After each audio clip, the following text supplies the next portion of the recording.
Hi, and it's so good to see you guys today, and I'm here with my really good friend Gail, and we were just going to chat for a minute. So tell me, you had a question that you were wanting to ask. I did. Elaine, I was wondering if we could talk about some of the lies people believe. So a lot of people that come to see me have a lot of stress and things in their lives that they're trying to deal with. And what I've come to understand is that a lot of it's based on lies. So think about things that you heard as a child that were really negative, that might have rolled over into your adulthood. And so is there anything like somebody saying something rude or mean to you, or something that you perceived in childhood? Is there anything that you think of?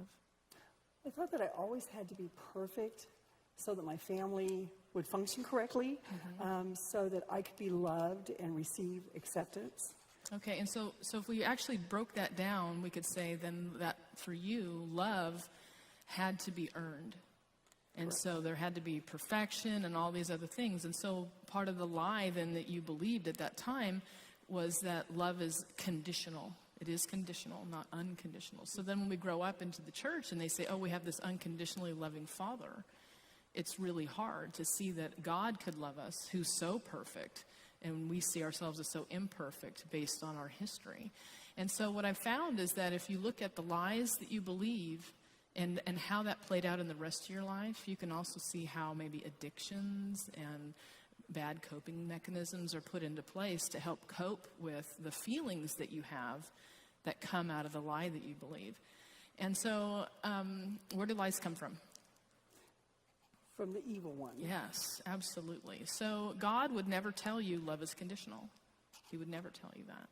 And so if your parents had made it very clear to you that love is unconditional, that maybe your behavior isn't what we like or what you say is not what we like, but we love you anyway, then you would find it easier to accept an all-loving God.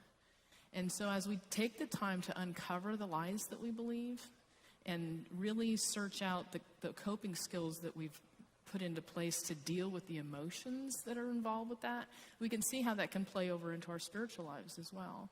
And we become healthier people and spiritually more healthy. I think the other thing that correlates with this is replacing our emotions or displacing them, actually. So you have a feeling, which is inadequacy.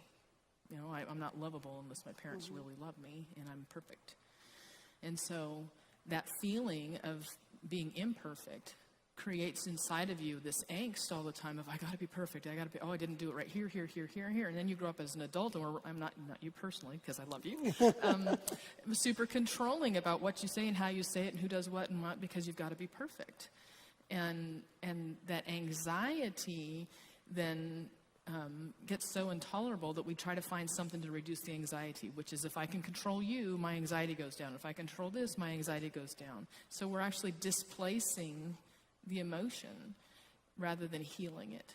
And so as we go back and find the lie and realize that the enemy lied to you in a very profound way that impacted so much of the way you see your world today and how you relate to people, then you can actually say, I'm not going to believe the enemy anymore.